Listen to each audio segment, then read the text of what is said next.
Aujourd'hui, à Radio Unicité, on entre dans un univers fascinant, l'univers d'une femme qui allie intuition, médiumnité, accompagnement spirituel. Carole Morin est avec nous. Elle est médium, voyante, coach spirituel. Carole est cofondatrice de l'Institut I Am Mindset, un espace de transformation personnelle et énergétique.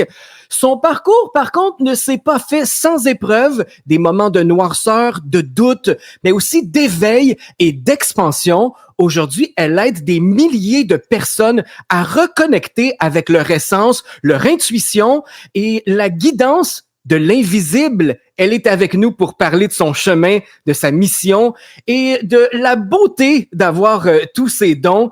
On va évidemment plonger dans le monde spirituel avec Carole Morin. Bonjour Carole, bienvenue à Radio Unicité. Et bonjour tout le monde, bonjour chers auditeurs, bonjour à toi Sly et merci de me recevoir aujourd'hui. Je suis très enchantée de vivre ce moment magique, sacré pour moi, l'instant d'un moment. Donc merci infiniment. Ça fait plaisir, Carole, et c'est vrai que c'est un domaine fascinant, la médiumnité. C'est très large. On parle de plusieurs dons psychiques. Oui. Évidemment, c'est du monde de l'invisible. À quel moment vous avez compris et surtout assumé que vous aviez un don de médium et de voyance? Est-ce que ça s'est fait très jeune? Absolument, ça s'est fait très jeune. Faut dire que je possède tous les dons psychiques et je perçois plusieurs canaux. Je vois, donc j'ai la clairvoyance. J'entends, donc j'ai la clairaudience. Je ressens aussi dans mon corps, donc c'est la clairsentience. Et je sais spontanément ce qu'on considère la claire connaissance. Donc, il m'arrive de sentir aussi des odeurs qui est la clairalience. Donc, c'est sûr et certain que à partir de l'âge de 3 ans, un soir, je me suis réveillée en sursaut et j'avais un mort qui était devant moi et qui essayait de me toucher. Et j'ai eu très peur. La première chose que j'ai fait, c'est que je me suis mis à crier et j'ai essayé, tenté d'aller chercher de l'aide auprès de mes parents que j'adore. Mon père est décédé aujourd'hui, ma mère est toujours vivante.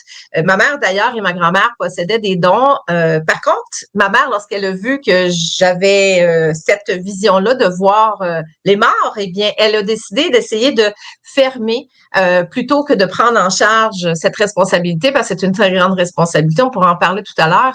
Oui. Mais bien, j'ai interagi avec des présences tout en ayant peur.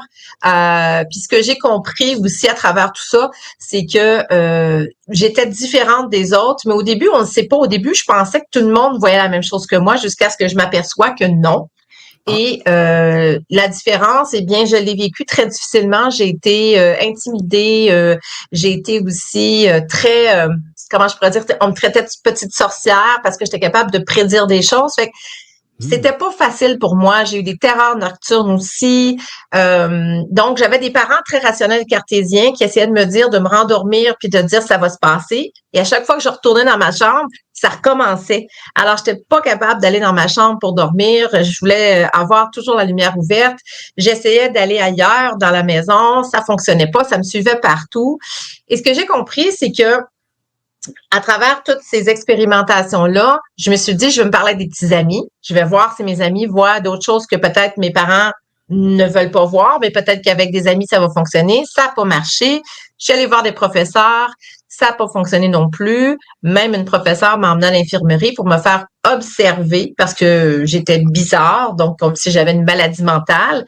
Donc, tu sais, quand on est différent, là, tout dérange. Et surtout quand on est un enfant sans un héritage nécessairement spirituel, pour comprendre ce qui se passe, eh bien, c'est très difficile. Donc, j'ai grandi avec une très grande sensibilité, mais aussi avec une profonde solitude intérieure, tellement qu'à 13 ans, j'ai même fait une tentative de suicide. Ça s'est bousculé pour moi. Je me suis dit, personne ne me comprend, je suis pas capable de parler, j'ai toujours peur, ça m'angoisse, ça m'obsède, c'est vraiment très difficile. Et lorsque j'ai essayé de faire cette tentative-là, parce que je voyais qu'il y avait rien qui fonctionnait, c'est là où est-ce que j'ai rencontré, ou ce que je peux dire, mon premier miracle. Pour la toute première fois, je rencontrais mon guide spirituel. Alors, ce qui est arrivé, juste pour vous mettre en contexte, c'est que j'ai pris 2 gros pots de pilules pour en finir avec ma vie et on a réussi à me sauver parce que on m'a amenée à l'hôpital, on m'a trouvée inconsciente, on m'a amenée à l'hôpital et pendant qu'on travaillait sur moi à l'hôpital, je me voyais à l'extérieur de mon corps. Et pendant que je m'observais à l'extérieur de mon corps, que je comprenais pas trop ce qui se passait, que je me sentais entre les deux mondes, j'ai un guide qui est apparu, qui avait l'air d'un être décédé, mais il y avait des ailes en arrière et il était très grand. Alors, c'est OK. particulier parce que c'était la première fois que je n'avais pas peur d'un mort. Donc, Hmm. 10 ans, de 3 ans à 13 ans, j'ai eu des terreurs, j'ai eu peur, j'étais incomprise. Et là, soudainement, j'avais mon guide spirituel qui arrivait. Alors, il m'a expliqué que ma vie devait pas s'arrêter là, que j'avais une mission de vie d'aider les gens à se reconnecter à leur lumière, à leur essence, à leur je suis, mais que j'étais une messagère. Et c'est à ce moment-là que j'ai commencé à apprivoiser mes dons plutôt que de les fuir. Hmm. Ça a vraiment été un déclic, un déclencheur pour moi. Et tout ça s'est passé, si je peux dire ça comme ça, dans mon monde paranormal, donc dans le monde invisible, pendant que dans mon monde visible, on essayait de me sauver. Wow! Et ça, c'est tout un déclencheur pour quelqu'un qui ne voit plus d'issue, en fait, parce que c'est assez lourd hein, de savoir on est différent des autres. Tout à l'heure, tu as dit, tu pensais que tout le monde était comme ça, et pour te rendre compte finalement que non, en fait, que c'est... En fait, j'aimerais ça qu'on dise aux gens que la médiumnité, tout le monde peut développer ses dons, mais à certains niveaux, et peut-être pas tous en même temps non plus. Donc, pour ceux qui les développent un peu plus, ça peut être lourd à porter, comme on vient de le constater avec ton témoignage. Pour un parent qui vit ça avec son enfant, est-ce que qu'est-ce qu'il est bon de faire? Est-ce que c'est mieux de dire ah ben non, c'est des amis imaginaires ou peu importe, ou c'est bon d'assister, d'ouvrir la porte à ce que oui, ça se peut.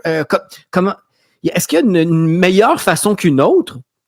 Ben, écoutez, moi, j'ai pas la vérité absolue, mais ce que j'aurais aimé, OK, pour répondre à ta question, Slair, c'est que j'aurais bien aimé avoir une Carole Morin qui assiste mes parents, justement, qui ne savaient pas quoi faire avec mes dons et mes capacités psychiques. Surtout que Mm-hmm. ma mère avait des dons, mais qu'elle en avait peur, donc elle a décidé de tasser ça de côté. Donc, le conseil que je pourrais donner aux parents qui ont des enfants que j'appelle les enfants médiums, ce sont des enfants qui sont hypersensibles. Donc, ce sont des hypersensibles intuitifs et ça demande de leur donner cette attention-là parce que souvent, on va dire que les enfants ont une imagination fertile. Donc, c'est pas juste une imagination. L'enfant est vraiment en train de vivre parce que de 0 à 8 ans, à peu près, l'âme se bâtit, se construit et on est toujours connecté énormément avec le monde du paranormal. Mm-hmm. Et après l'âge de 8 ans, à peu près, on a plus le rôle de la société qui va rentrer, donc le cadre de la matrice que j'appelle, avec laquelle on va venir mettre un cadre sociétal et on va commencer à éloigner l'enfant. C'est pas parce que c'est mauvais ou quoi que ce soit, mais c'est la société. C'est qu'on va aller déconnecter, dans le fond, l'enfant pour le ramener plus dans un monde rationnel cartésien avec lequel il doit fonctionner dans son monde 3D. Mais Mm-hmm. avant cet âge-là, les enfants sont dans leur hypersensibilité et ils sont connectés à cet invisible-là. Donc, pour les parents, je les encouragerais. Je suis pas spécialiste, médecin ou quoi que ce soit, mais ma spécialité en tant que médium et voyante, si j'avais eu une Carole qui fait ce que je fais aujourd'hui, parce que j'accompagne des parents qui ne savent pas quoi faire avec leur enfant, parce qu'ils m'arrivent en disant, écoutez, la médecine donne des propositions et je suis pas là pour aller à l'encontre de la médecine du tout, mais j'ai des parents qui me disent, je préférais aller d'un côté naturel, de comprendre ce que mon enfant passe à travers plutôt que de le remplir de médicaments. À ce moment-là, les gens viennent faire affaire avec moi pour voir une option complémentaire qui pourrait aider les enfants. Donc, c'est sûr et certain que mon expertise, ce n'est pas au niveau de la pharmaceutique, de la médecine, Mm-hmm. mais reste néanmoins que ma spécialité, c'est de dire, écoutez, votre enfant n'est pas fou, votre enfant, voici ce qu'il voit. Je fais même des séances avec les parents avec lesquelles je fais dessiner les enfants d'un côté et moi, je dessine de l'autre côté et on retourne les feuilles et on a exactement la même chose. Oh, Alors, les wow. parents restent souvent surpris en disant, Ben oui. OK, là, je comprends qu'il y a réellement quelque chose parce que je leur dis, voici ce que votre enfant voit parce que moi, je le vois. Mhm. Alors, je leur exprime comment l'enfant se sent. On a une séance ensemble avec laquelle je peux les aider au moins à décortiquer la source pour les aider à donner des outils pour que les parents puissent accompagner leur enfant. Mhm.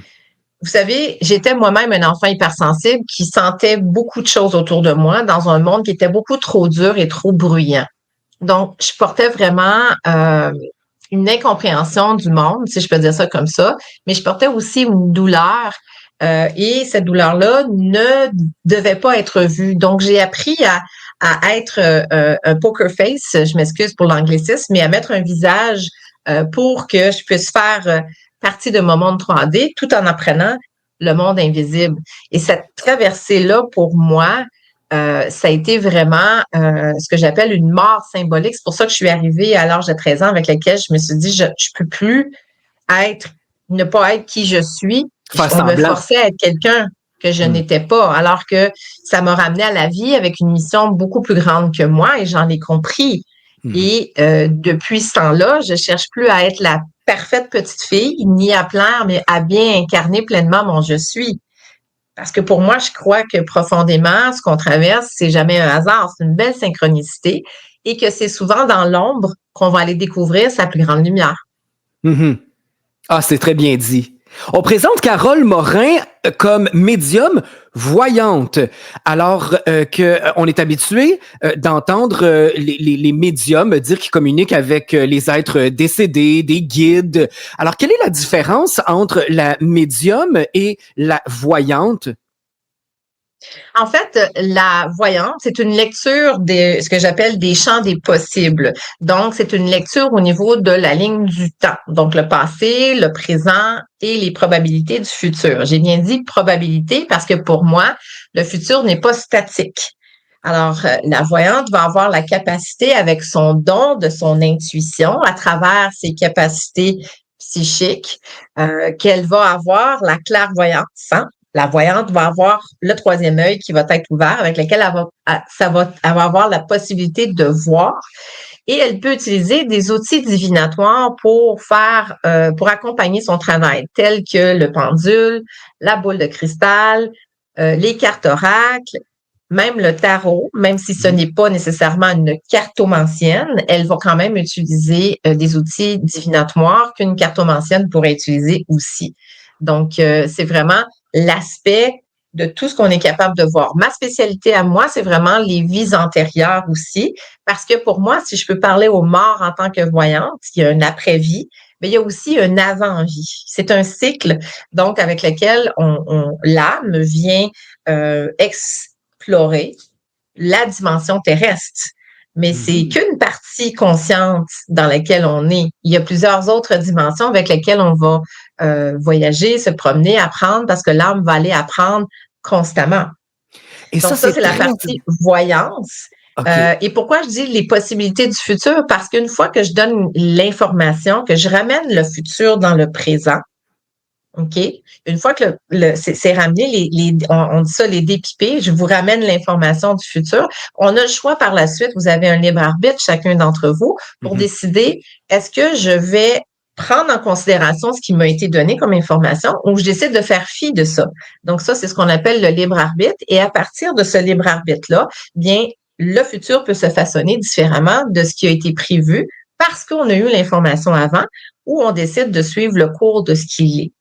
Ce n'est pas de l'autosuggestion. Des gens, des fois, disent, est-ce que c'est de l'autosuggestion? Absolument pas.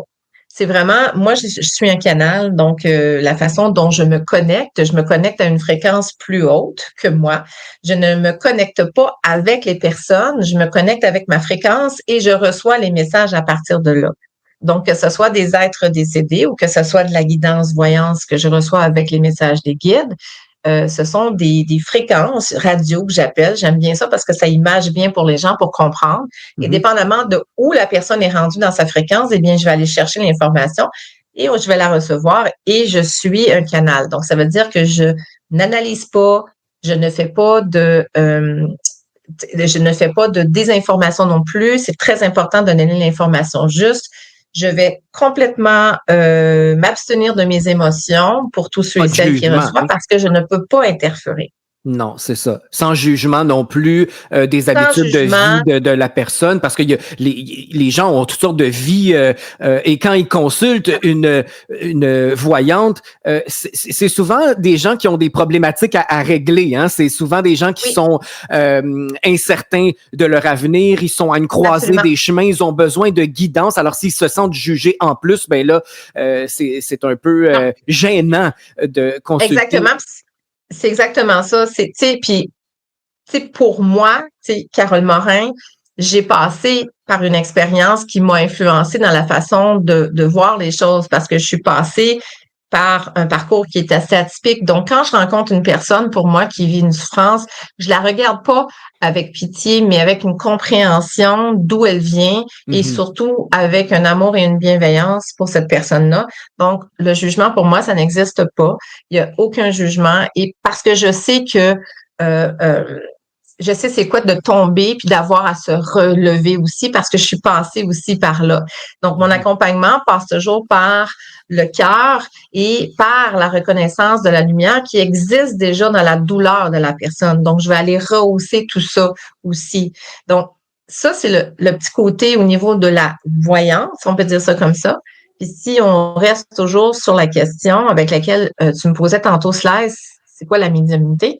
Mais la médiumnité, de ce côté-là, on voit vraiment, c'est une communication qui est directe avec le monde spirituel, le monde des morts. Donc, je parle avec les défunts et je peux aller parler aussi avec les guides et les plans supérieurs. Donc, que ce soit des défunts humains ou que ce soit des défunts animaux, c'est une âme qui a passé à autre chose. Donc, je suis capable de avoir cette connexion-là.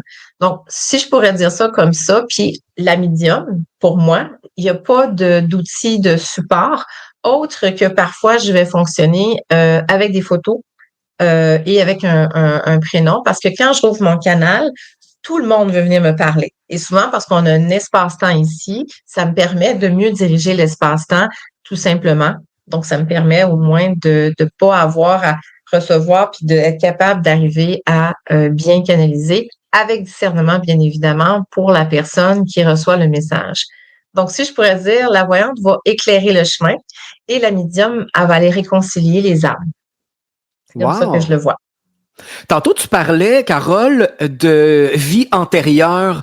À ce moment-là, est-ce que c'est de la médiumnité ou de la voyance?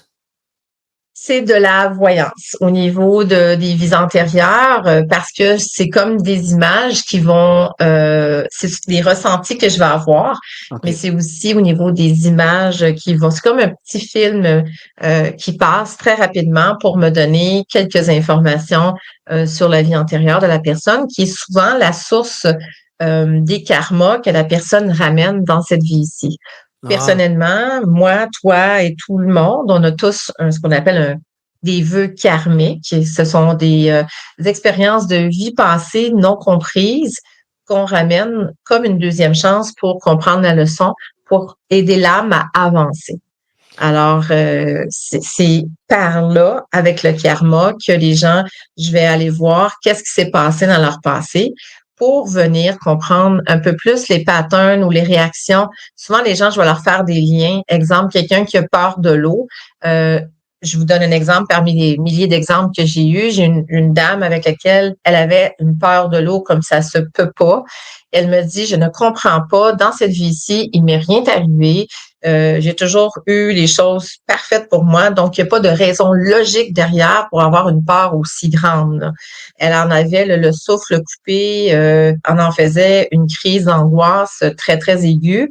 Dès qu'elle était sur l'eau et que c'était en dessous noir et que elle ne voyait pas le fond. Alors, je suis allée voir avec elle au niveau de sa vie antérieure. J'ai pas besoin de faire une hypnose de régression ou quoi que ce soit. Donc, j'ai juste besoin d'aller chercher au niveau de mon canal psychique de ma voyance et je me connecte et j'ai eu accès à une de ses vies antérieures où est-ce qu'elle a déjà eu des fois, c'est pas toujours Jojo dans les vies antérieures. C'est pour ça qu'il reste des traumatismes. Elle s'était noyée en pleine mer. Ah, voilà. Donc, elle était sur un bateau, elle a perdu pied, elle a tombé. On l'avait pas vue et elle ne savait pas à cette époque-là nager nécessairement. Donc, ça n'a pas pris de temps et elle a coulé. Donc, toute la sensation, tout ce que je lui expliquais, elle me le disait que c'était exactement ce qu'elle ressentait et que grâce à la connexion de sa vie antérieure là, on a pu commencer à faire un travail en développement personnel, bien évidemment, parce qu'une fois que je donne la réponse, après ça, il faut aller faire un travail. Et ça, c'est le quand, comment, pourquoi avec moi pour aller développer justement, pour aller enlever cette peur-là. Mais déjà d'en prendre conscience, ça vient soulager justement le psyché et ça vient amener une compréhension profonde qu'elle n'était pas folle, qu'elle avait raison d'avoir cette réaction-là, parce que c'est une mémoire qu'elle ramenait karmique qu'on appelle. C'est très intéressant ça parce qu'il y a plusieurs personnes qui pourraient dire ah c'est du passé, c'est une autre vie, ça sert à rien d'aller là.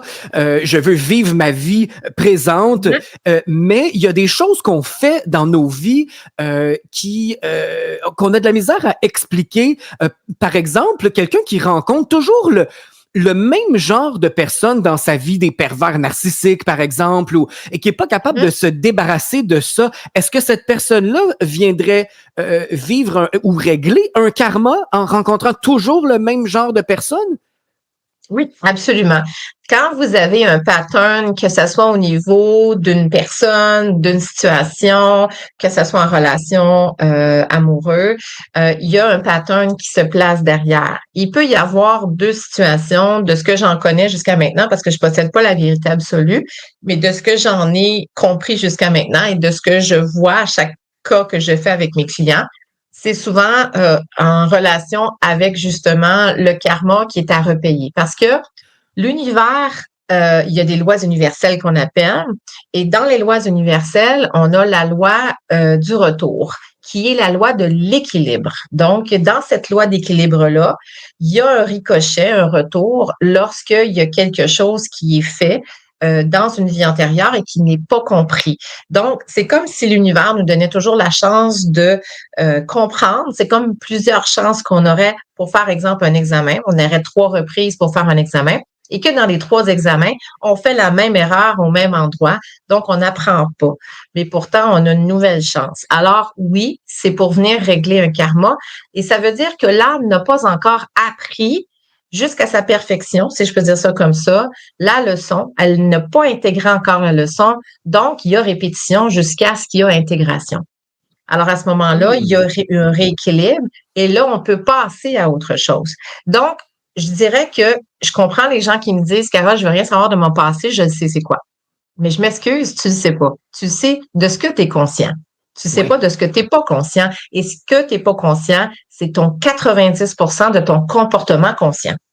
Donc, Wow. mon terrain de jeu à moi, c'est vraiment le 90%. Et c'est là, avec mes dons et avec mon intuition, avec mes dialectes, là, j'appelle ça les dialectes, les dons Mhm. psychiques, que je vais aller chercher pour la personne et je vais l'aider à l'outiller en disant, d'accord, je comprends que tu n'es pas intéressant de ton passé, mais voici, tu as un pattern de ça, ça, ça, ça, puis voici dans ton passé ce qui est arrivé. Et là, la personne avec ses grands yeux qui fait comme genre, qui vient de découvrir oh mon Dieu Seigneur, c'est pour ça que je réagis de cette façon-là. Mhm. Après, cette personne-là va commencer à s'intéresser davantage, à dire, OK, là, il y a peut-être plein d'autres choses que j'aimerais savoir de ce qui s'est passé, de ce que je suis plus consciente, mais qui reste encore comme une mémoire.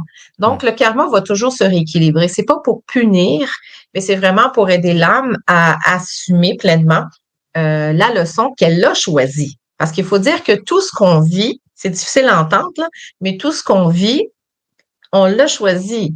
Oui. Alors, que ce soit des difficultés, que ce soit une facilité, que ce soit plein de choses, on l'a choisi parce que pour moi, on est une âme qui vient s'incarner dans un corps physique, qui vient vivre une expérience terrestre.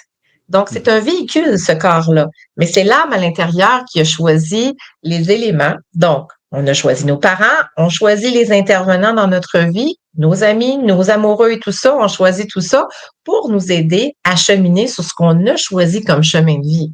Alors, c'est pour ça que tout le monde a, oui, une mission générale de devenir la meilleure personne de soi, mais aussi une mission personnelle avec laquelle on a vraiment des apprentissages qu'on doit faire avant de mourir parce que, bon, on va avoir une date d'expiration éventuellement.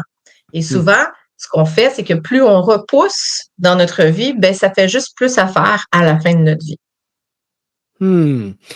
Carole, quand tu reçois un message, comment tu fais la différence entre, admettons, une entité ou ta propre intuition? Parce qu'on est tous dotés d'une intuition et c'est à ton service, hein? C'est au service de la personne qui te consulte. Mais est-ce que tu sais comment faire la part des choses entre ces deux choses-là? Oui, en fait, pour moi, mon intuition, premièrement, c'est mon outil de prédilection. OK? En tant que médium voyante, c'est mon outil de prédilection. Mais c'est une question de fréquence. OK? Et quand le message vient de moi, dans ce sens que vient c'est doux, c'est fluide, c'est intuitif. Puis quand le message va provenir d'une source spirituelle, si je peux dire ça comme ça, ben c'est une vibration qui est particulière. Il y a une clarté derrière ce message-là. C'est pas une vérité absolue, mais il y a une clarté qui est là. Il y a une chaleur dans le cœur. C'est vraiment, ça vient ouvrir. Il y a une émotion qui traverse mon corps, même si je suis pas dans mes émotions personnelles de Carole Morin. Donc, comment je sais, c'est que je réfléchis pas, je reçois. OK. Ça, c'est intéressant. Carole, les auditeurs savent que j'ai des dons de médium. Des fois, il m'arrive de parler avec quelqu'un et je me rends même pas compte de ce que je dis. C'est comme si c'était pas moi qui parlais, puis là, je reviens.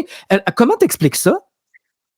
En fait, c'est souvent quand on a un don de médium, on va être capable de connecter, comme je parlais tantôt, à certaines fréquences. Et cette connexion de cette fréquence-là, tu la reçois à travers ce que j'appelle de la claire connaissance. Donc, c'est de l'information qui va te venir soudainement. C'est pas une entité qui va rentrer nécessairement dans ton corps, parce qu'il y a aussi ce qu'on appelle la canalisation avec l'entité qui est à l'intérieur. Dans la façon dont tu le reçois, c'est plus de ce que moi, si je demande à mon canal de quelle façon cela reçoit, c'est au niveau de la claire connaissance.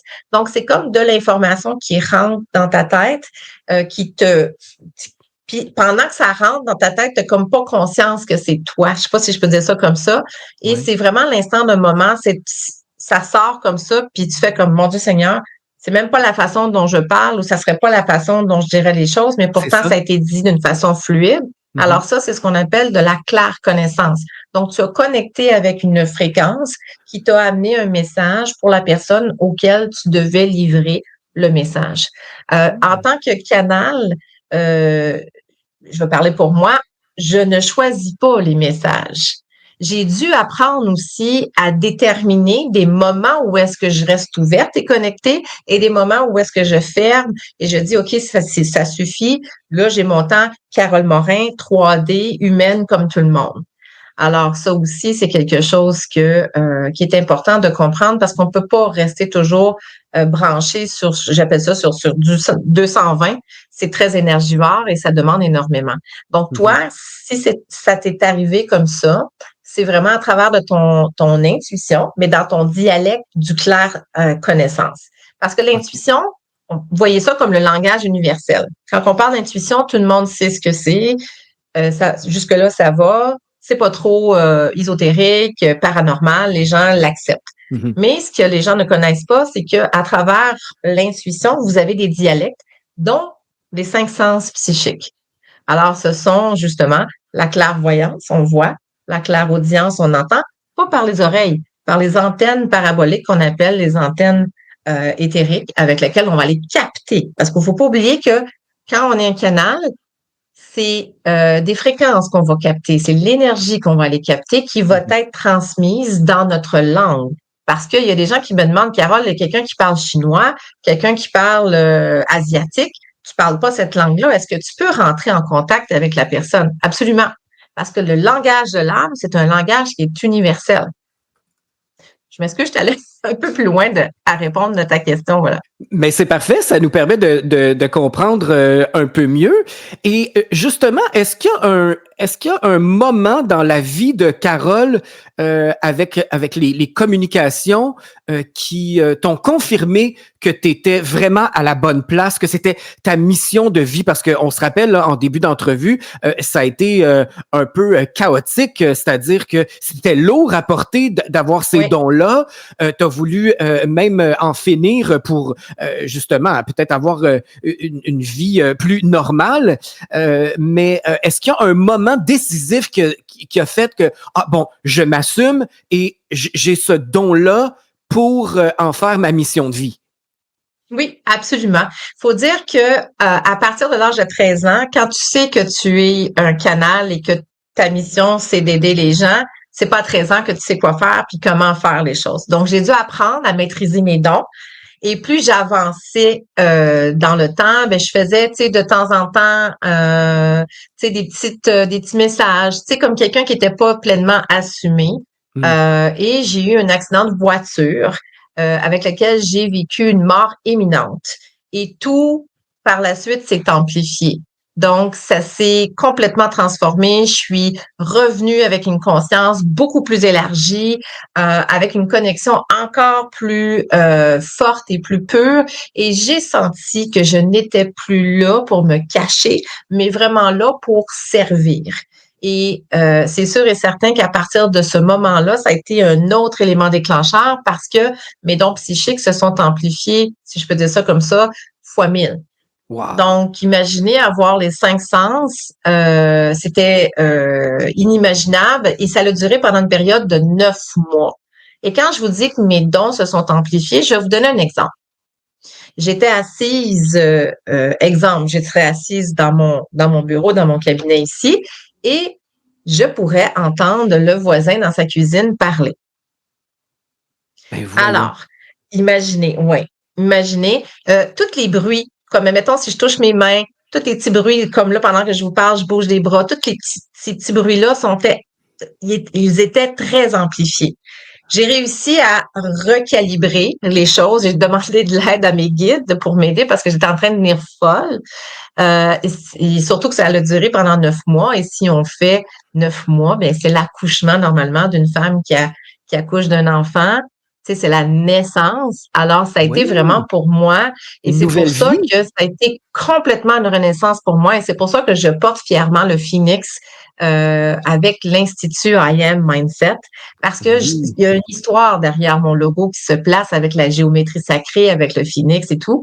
Alors, ça fait partie de mon parcours. Donc, c'est sûr et certain que par la suite, mon élément déclencheur, ça a été bien évidemment aussi la rencontre de Catherine en 2020, avec laquelle j'ai su que nos âmes se sont retrouvées. Parce que quand je l'ai rencontrée, j'ai tout de suite vu qui elle était et j'ai surtout vu que j'étais avec elle dans des vies antérieures et que j'étais pour être avec elle dans le futur. Alors, ma partie voyante, en me connectant à elle, m'a emmenée complètement ailleurs. Et c'est avec elle, d'ailleurs, que j'ai fondé l'Institut I Am Mindset en 2021 qui, par la suite, en fait, l'Institut accompagne les gens dans du développement personnel, mais j'ai fait mon coming out spirituel et professionnel à cette époque-là. Donc, ça a été tout un changement, tout un revirement de situation. Et je vais te le dire, puis je vais le dire aux auditeurs, c'est pas évident d'être étiqueté sociétalement médium et voyante. Parce que souvent, les gens vont faire des comparaisons Mm. sans enlever quoi que ce soit à aucun autre médium ou voyant. Mais souvent, les gens vont bafouer, vont dire c'est une tireuse de cartes, c'est si. Non, je suis beaucoup plus que ça. Et j'ai d'ailleurs un parcours qui m'amène à contribuer davantage, beaucoup plus que mon titre de médium voyante. Et c'est pour ça d'ailleurs que je suis une divine qu'on appelle mentor. C'est une mentor divine. Ça veut dire que j'ai la connexion avec le plus grand que soit, le divin, peu importe comment on veut l'appeler. Et je suis ici pour faire du mentorat avec les gens, pour les aider à travers le développement professionnel, personnel, mais aussi spirituel. En fait, le spirituel unit les deux.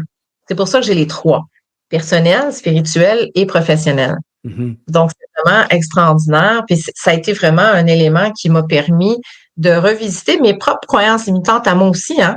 Donc, tout le cheminement que je fais avec mes étudiants, je l'ai parcouru, je l'ai marché, ce chemin-là. C'est vraiment formidable. Puis on va en reparler d'ailleurs avant la fin de notre entretien de ta mission avec l'entreprise I Am Mindset. Mm-hmm. Et restez avec nous parce que je vais avoir la chance d'avoir une petite consultation. Si quelqu'un se présente, Carole sera à l'œuvre pour transmettre quelques messages. C'est vraiment une belle opportunité que Carole m'offre. Alors, restez avec nous. Carole, est-ce qu'il y a des choses en tant que médium ou voyante que tu refuses de livrer comme message? En fait, je te dirais que la médiumnité, c'est une très grande responsabilité. Fait que pour moi, je l'apporte avec humilité et gratitude. Donc, chaque message que je transmets, c'est vraiment un message qui est sacré. Avant chaque séance, je fais des préparations aussi et je demande toujours à recevoir ce qui a besoin d'être reçu pour la personne pour son évolution. Donc, c'est jamais par curiosité que je vais faire ça. Donc, je me permets de me connecter seulement à des hautes fréquences et j'aide les gens qui ont des connexions avec des basses fréquences pour amener à tasser tout ça. Donc, est-ce que je choisis? Oui, je demande toujours que ce soit pour la personne le meilleur et pour aider la personne. Donc, je porte ça comme un service, pas comme un pouvoir nécessairement. Pour moi, c'est un honneur de pouvoir aider les gens. Donc, mais c'est important de clarifier parce que, bon, il y a des entités du bas astral, il y a plein de choses qui existent. Alors, il faut être certain que je suis connectée dans ma pleine puissance personnelle, mais vraiment bien ancrée avec un bon discernement. À ce moment-là, ça m'évite d'avoir des parasites dans mon canal et de pas avoir justement de l'information que je ne veux pas. Est-ce que je filtre l'information? Non. Mais est-ce que c'est vrai qu'il y a une loi non écrite chez les médiums de ne pas annoncer, par exemple, la mort de quelqu'un, que ce soit sa propre mort ou la mort de quelqu'un dans l'entourage? Est-ce que c'est vrai qu'on ne doit pas dire ça? Pour moi, c'est une croyance limitante parce qu'en tant que médium, si je reçois, exemple, une information concernant la mort sur une personne, je suis qui pour filtrer cette information-là si je la reçois? Alors, il y a comme deux écoles de pensée. Il y a une école de pensée qui dit il ne faut pas parler de ça.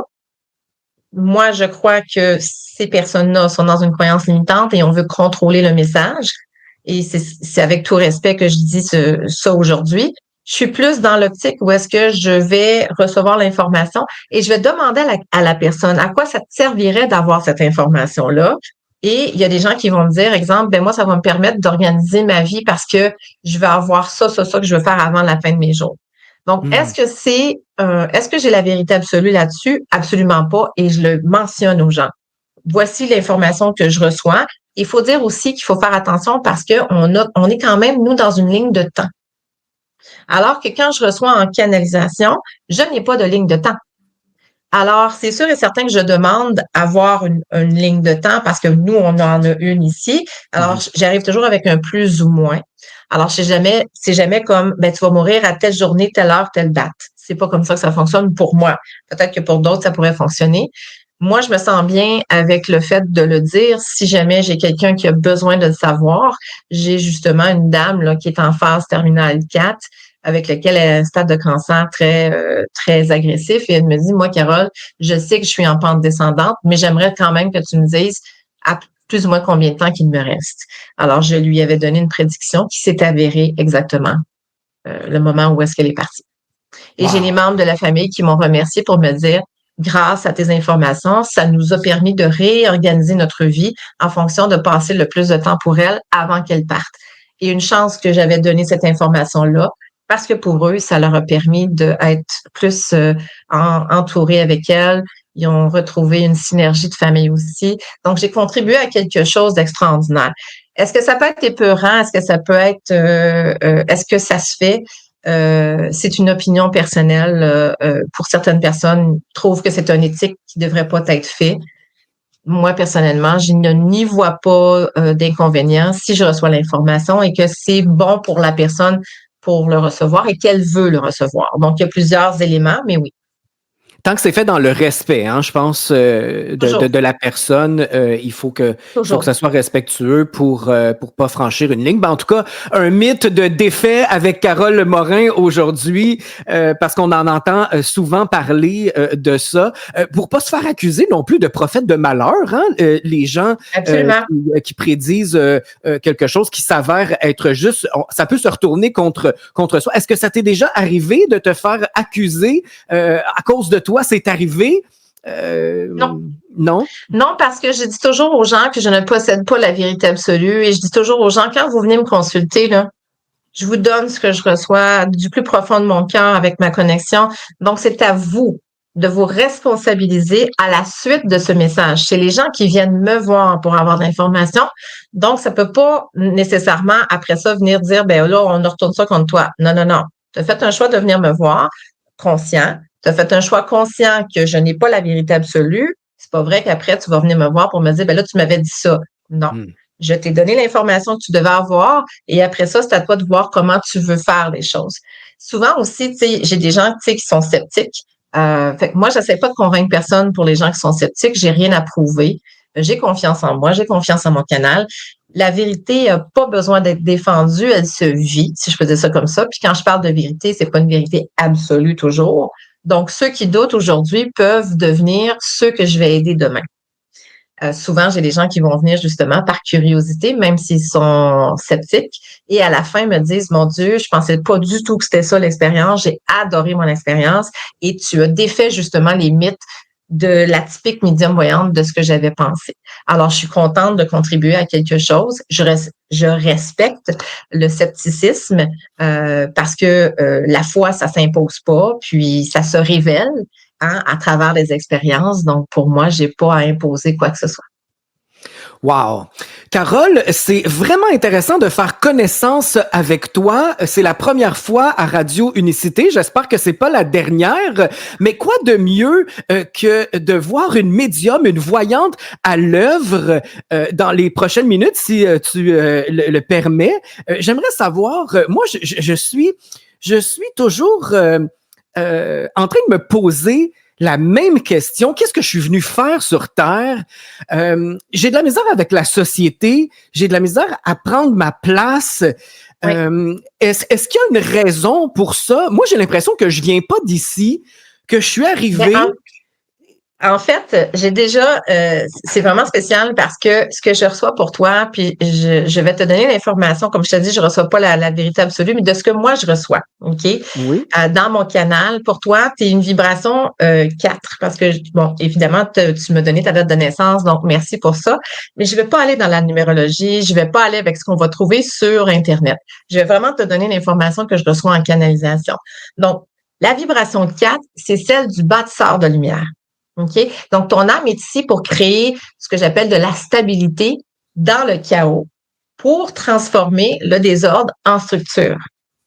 Donc, tu ressens, dans le fond, souvent un conflit intérieur parce que tu as soif de certaines libertés, tu es un électron libre, mais tu as aussi besoin et tu te sens appelé vraiment à bâtir puis à tenir des fondations pour les gens qui sont autour de toi. Fait que c'est pour ça, souvent, que tu vas peut-être même croire que tu n'es pas fait pour être ici, mais au contraire, dans ton incarnation, t'es vraiment dans le fond l'ingrédient parfait qui va venir faire que la recette, on va retrouver cet équilibre-là.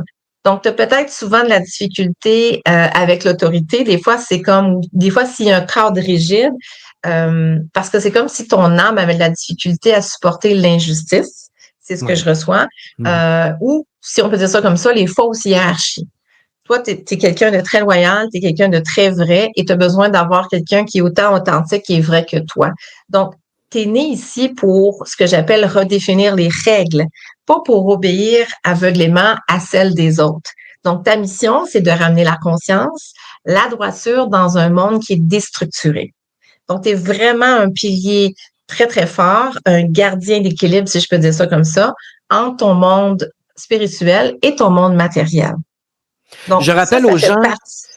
J'aimerais dire aux gens que c'est la première fois que je parle à Carole. C'est notre premier entretien. Elle ne connaît rien de moi. Alors, Non. je crois que tu viens de me décrire, comme les auditeurs ont appris à me connaître depuis la fondation de la radio. Je trouve ça extraordinaire. J'ai même pris des notes parce que des fois, j'ai de la misère. C'est pas pour m'étiqueter, mais c'est pour mieux me décrire, mieux me comprendre parce que je suis toujours entre deux mondes. Ça, c'était ma série préférée à la télé, Mélinda entre deux mondes. Moi aussi, j'aimais bien Mélinda entre deux mondes. Je me reconnaissais dans Mélinda.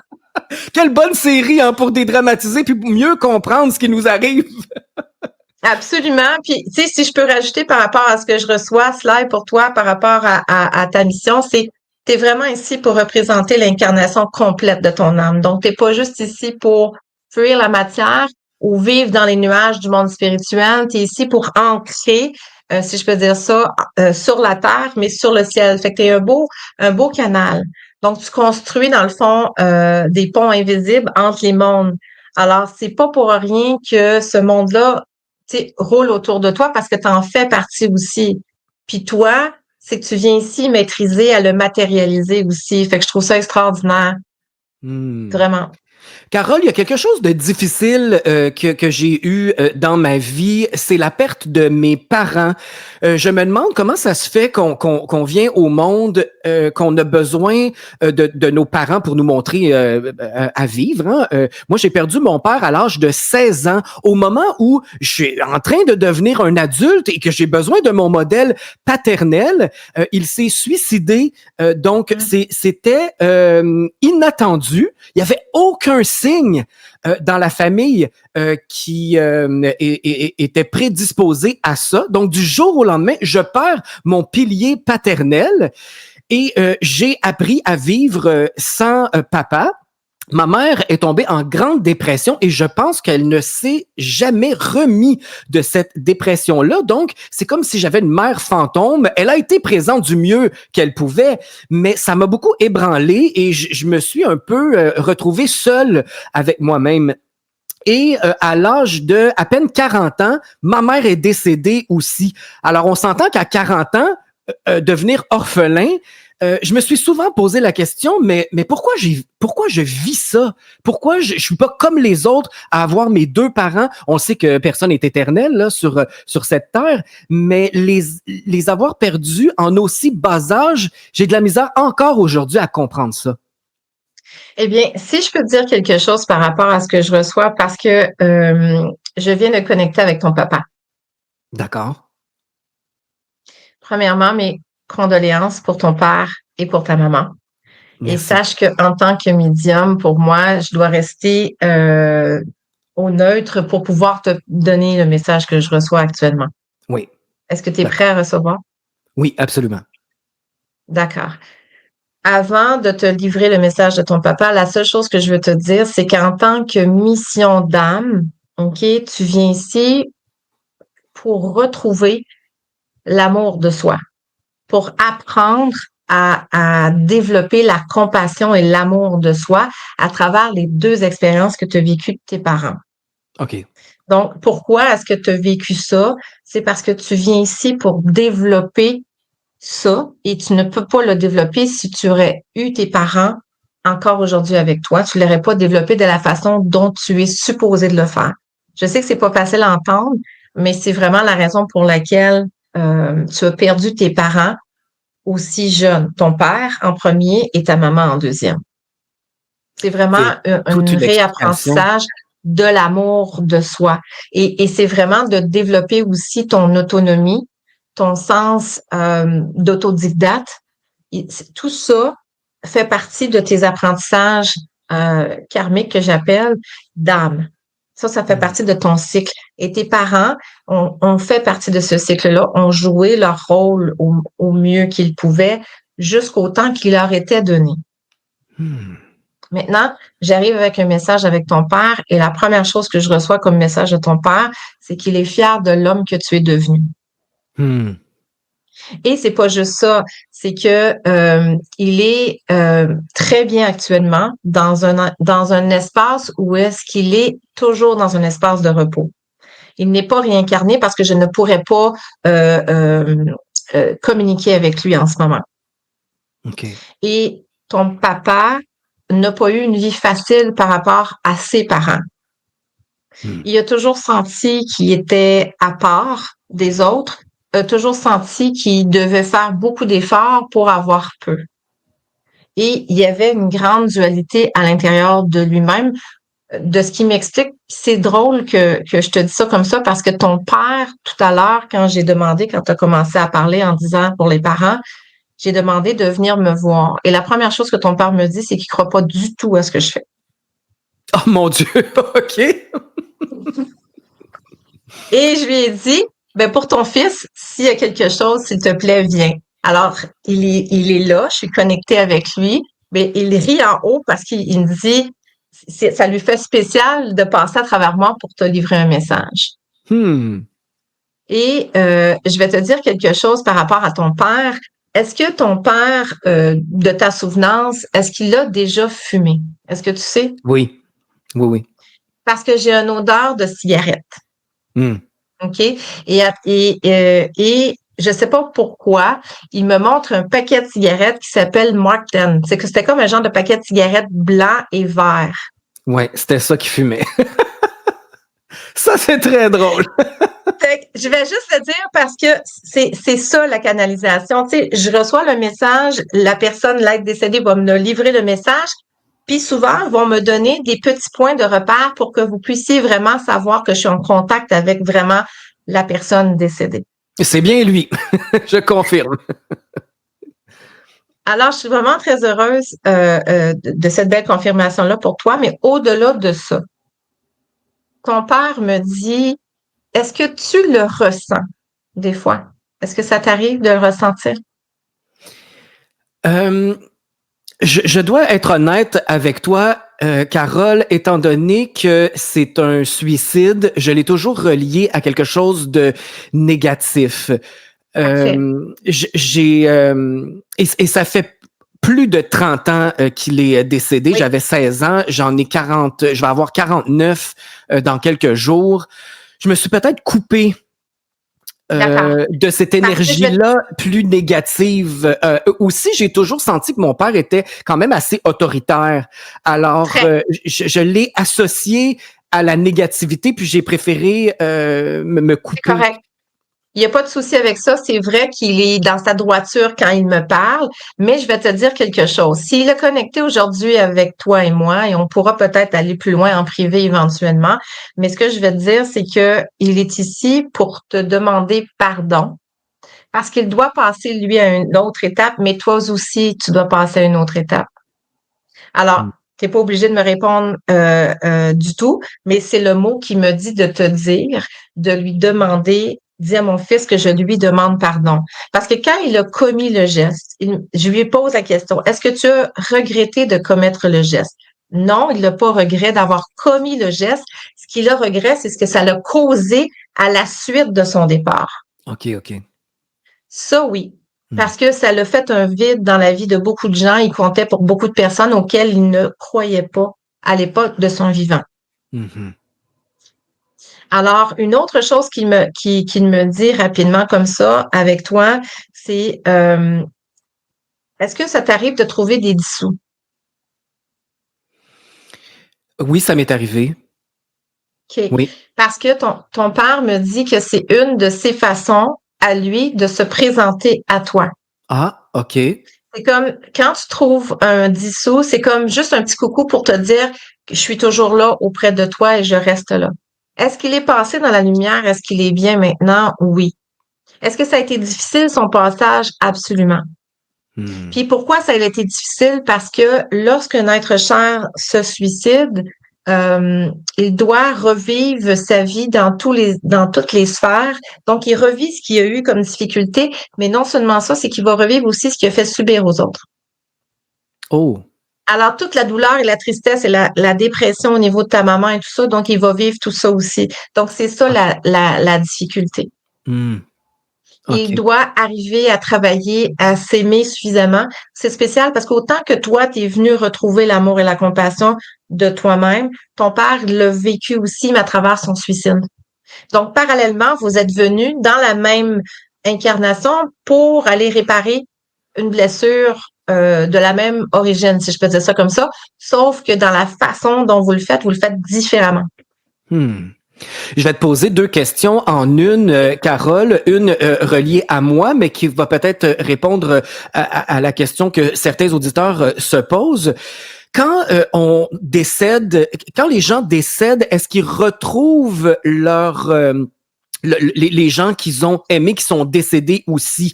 Autrement dit, est-ce que mon papa a retrouvé ma maman lorsqu'elle est décédée, elle aussi? Oui, je m'en allais te le dire juste avant que tu me poses la question. Ton père et ta mère se sont retrouvés. Maintenant, est-ce qu'ils sont constamment ensemble? Non, parce qu'ils doivent, en tant qu'âme, cheminer de leur côté pour leur prochaine progression ou leur prochaine aventure, comme j'aime bien dire. Alors, est-ce qu'on retrouve nos êtres chers? Oui, qu'on a connus ici sur Terre, absolument. Peut-être pour l'instant d'un moment, peut-être pour un parcours plus long, mais définitivement, on se retrouve.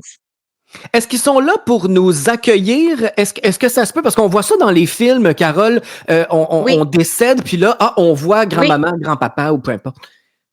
absolument. Donc, pour ton père, OK, c'est sa grand-mère, du côté maternel qui l'a accueilli. Oh. Pour ta mère, c'est aussi sa maman, mais aussi ton père. Ah, mon père l'a accueilli. Oui, OK. absolument. Donc, on a toujours un membre de notre famille qui va venir nous accueillir en général, même si on est abandonné, même si on est seul, même si ça fait longtemps qu'ils sont décédés, on a toujours un membre de notre lignée qui vient nous rejoindre pour nous faciliter, en fait, l'acceptation qu'on passe à la prochaine étape, qui est une mort temporaire que j'appelle. Donc, la mort du corps physique pour continuer au niveau de l'âme. Et souvent, on vient rassurer justement la personne qui s'apprête à décéder lorsque ces êtres chers décédés viennent la visiter. J'ai peur de manquer de temps, Carole. Je Oui, veux juste terminer cette section en te disant que je m'ennuie énormément de ma maman. Au moment de son décès, il y a eu une poussée très, très forte pour avoir un petit chien. J'étais très, très, très occupé. Je m'en allais faire un festival. Je suis gérant d'artistes aussi. J'avais 2 artistes à m'occuper dans un festival. À l'intérieur, ça poussait, ça poussait. Je veux un chien et j'ai toujours voulu un pug, un Carlin. Je tombe sur une annonce dans un journal où il y avait un éleveur qui mettait une nouvelle portée d'affichés. Les POG, c'est en général quand même assez cher parce que l'accouchement est très difficile. Donc, j'avais pas nécessairement les moyens, mais j'en trouve un dans cette annonce qui était très abordable. Alors, j'avais pas de voiture. J'appelle une amie. Est-ce que tu es disponible? On va aller chercher un chien. Hein? On va aller chercher un chien. Oui, elle a répondu oui tout de suite. Je m'en vais à Terrebonne, une ville que je connaissais pas, qui est quand même un petit bout de chez moi. J'arrive là-bas. Il y a la portée dans une petite boîte et il y a un chien, un des pugs, qui saute sur moi. Alors la femme dit, mais quel est ton choix? Ben c'est celui-là, c'est même pas moi qui l'ai choisi, c'est lui ouais. qui l'a choisi. Alors je le prends, elle me montre son carnet de santé, il a la même date de naissance que ma mère. Alors déjà là, je m'arrête puis je dis, mais voyons, qu'est-ce que c'est? Je reprends mes esprits, je prends le petit chien et je m'en vais. J'avais rien hein, pour un chien, pas de laisse, pas de bol, c'était complètement imprévu. J'arrête à un magasin pour me procurer vite les choses de base et je vois un petit chandail. Il y avait un seul chandail pour chien dans tout le magasin. C'était écrit Angel dessus avec une couronne. Ma mère s'appelle Angèle. Alors je me suis dit, est-ce que en fait, moi, j'ai toujours pensé que les âmes d'humains se réincarnent en humain et non pas en animal. Donc, je ne pense pas que ma mère est rendue en Brutus, mais quand même, est-ce que tu vois un lien? Pourquoi j'ai eu cette montée-là très, très forte? Est-ce que c'était pour passer mon deuil? Est-ce que maman communique avec Brutus? Est-ce que c'est une façon d'être présente pour moi? Je ne sais pas qu'est-ce qui se passe avec ce petit être-là, mais c'est comme mon enfant. En fait, c'est que ta mère s'est assurée qu'il y ait une synchronicité qui vienne se placer par rapport à la suite des choses. C'est comme si elle, en fait, puis c'est souvent avec les êtres chers décédés, ça peut arriver aussi différemment, mais dans ton cas à toi, au niveau de ta maman, le lien a été défait quand même assez jeune, même si tu avais 40 ans. Et pour elle, c'est important qu'il y ait une suite. Donc, pour s'assurer que tu puisses effectivement passer à travers ton deuil, mais que tu ne sois pas toute seule et que tu puisses justement continuer dans la vie, c'est une façon pour elle que le chien vienne dans ta vie. Donc, est-ce qu'elle est réincarnée dans ton chien? Non, parce que je pourrais pas connecter avec elle. Ça, c'est une chose. Et la deuxième chose, c'est qu'elle, par contre, elle veille sur toi et elle s'est organisée pour que les synchronicités de l'univers se positionnent comme ça pour que tu puisses avoir ton chien beau, bon, pas cher, pour que ce soit le chien qui vienne te choisir pour pas que tu aies cette hantise-là de dire est-ce que je prends le bon chien, est-ce que c'est lui? Donc, elle a contribué à tout ça. Et oui, effectivement, le petit chandail avec le mot Angèle, c'est un beau clin d'œil de l'univers pour te dire que c'est ta maman qui veille sur toi et que c'est elle qui t'a bien envoyé ton petit chien pour veiller sur toi. Donc, elle est là, elle est, si je peux dire ça comme ça, le guide de Brutus. Oh, wow! Ah, ça, c'est un beau message, c'est merveilleux. Merveilleux, parce que c'est vrai que ça m'a vraiment aidé à passer mon deuil, de se retrouver tout seul. Hein. C'était la seule membre de la famille qui me restait. Alors, quand elle est partie, ça a été un grand, grand vide. Alors là, j'ai vraiment un compagnon formidable, comme mon enfant. Puis, je suis certaine que Brutus, ne le connaissant pas, est très verbal, parce que ta mère est très verbale. C'est un chien très, très émotif, des fois qui me fait penser à un être humain. C'est vraiment, même que j'ai dû le mentionner à mon mari. Maintenant, on s'est mariés cet été avec mon conjoint. Lui, il avait un pug aussi. Merci beaucoup, Carole. Lui aussi, il avait un pug quand il était plus jeune. Alors, je lui ai demandé, non, mais est-ce que c'est moi ou Brutus, il est vraiment trop émotif? Il est vraiment trop. Il me confirme que, ouais, effectivement, il y avait un pug et il y a des traits de caractère similaires entre toutes les pugs, mais bon, c'est sûr que tous les gens qui ont un chien vont dire, mais le mien, il est spécial, comme tous les parents disent de leurs enfants. Oui. Mais effectivement, je le trouve très particulier. On dirait qu'il veut parler et ça me fait penser à maman aussi. Il est très verbomoteur et je fais de la communication animale, donc c'est vraiment en plus. Alors, un jour, il faudrait que je te présente Brutus parce que il est vraiment, vraiment spécial. J'aimerais, en terminant, si tu veux bien, dire merci à ma mère pour tout ce qu'elle m'a apporté. J'aurais vraiment aimé qu'elle connaisse Félix, mon conjoint, parce que ils auraient eu des belles discussions spirituelles. Ma mère était très, très, très ouverte et elle aurait adoré Félix, mais malheureusement, quand j'ai commencé à fréquenter Félix, elle était déjà décédée. Alors, c'est un peu un petit regret. Tu regarderas sur tes photos de mariage, elle me dit qu'à un moment donné, sur une des photos, il y a un soleil qui est plus fort et il y a, je sais pas pourquoi, c'est comme si elle me montrait un arc-en-ciel ou à quelque part, peut-être pas complet, mais il y a comme un petit arc-en-ciel. C'est comme un signe qu'elle était présente avec vous. Donc, c'est vraiment spécial. Puis, elle me parle. Est-ce que ta mère aimait les fleurs? Est-ce que tu sais? Oui. OK. Elle me parle d'une fleur qui est c'est comme une espèce de petit arbuste, puis c'est comme une grosse pivoine. Je sais pas pourquoi, comme une grosse boule blanche. C'était quelque chose qu'elle appréciait. Et elle aimait bien les lys aussi. Je sais pas pourquoi. Oui, le lys blanc.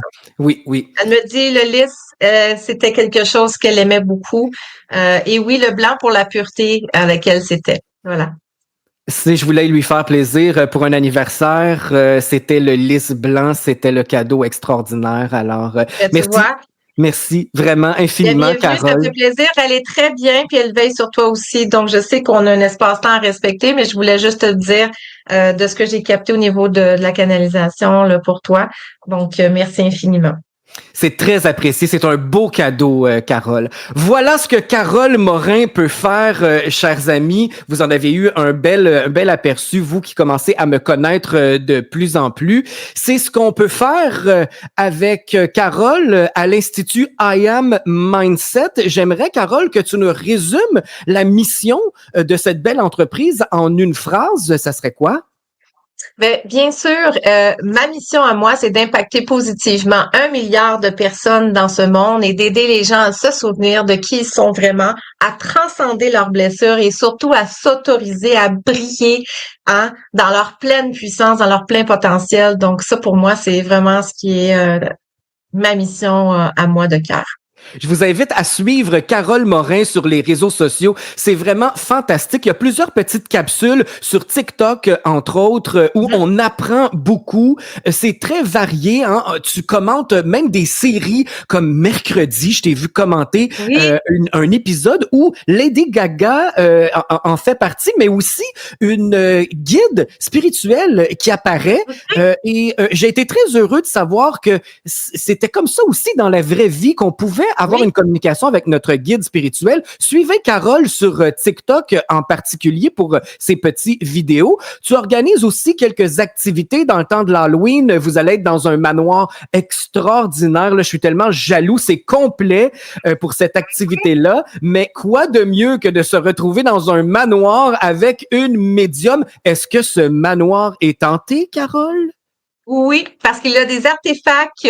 En fait, c'est le plus grand antiquaire du Québec. Alors, tous les artefacts, tous les lustres à l'intérieur ont des énergies. Donc, je pourrais dire que le manoir est bien hanté.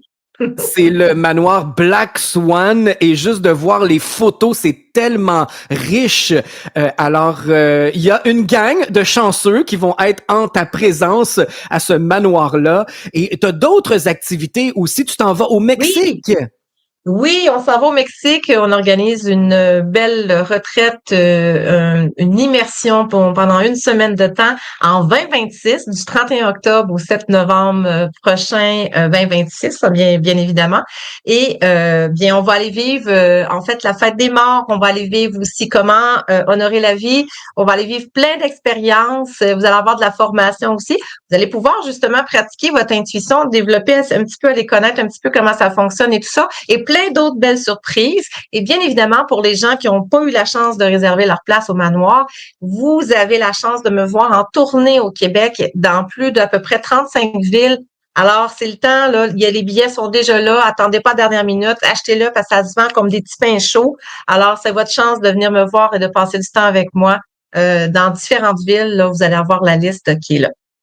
Carole Morin, merci pour ta présence, pour ta belle lumière, ton authenticité aussi, c'est ce que j'ai remarqué durant notre entretien. Ton histoire nous rappelle que même dans la nuit la plus sombre, il y a toujours un fil invisible qui nous ramène à la vie. Tu en es une très belle preuve. On peut donc te suivre sur les réseaux sociaux et sur ton site internet aussi, institutiammindset.com. Merci d'avoir été des nôtres à Radio Unicité, ma radio du Nouveau Monde. Juste avant, si tu me permets, c'est Carole.Morin sur TikTok parce qu'il y a plusieurs faux comptes. Donc, faites attention, chers auditeurs. Carole.Morin. Alors, voilà. Et puis, si je veux terminer ça comme ça rapidement, eh bien, regarde une carte pour toi ici. Une belle carte? Le retour. Oui. Une carte pour toi, le retour au temple intérieur. Je cesse de détruire la négativité et l'inquiétude. Il est temps pour moi de me retrouver intérieurement, en silence, calmement, et je cesse de vivre des choses et j'accueille tout ce qui est incroyable et magnifique qui se présente devant moi. Voilà. Je peux pas avoir une meilleure conclusion. Merci de ta générosité, Carole, et à une prochaine fois, je l'espère. Absolument. Merci. Salut tout le monde. Au plaisir.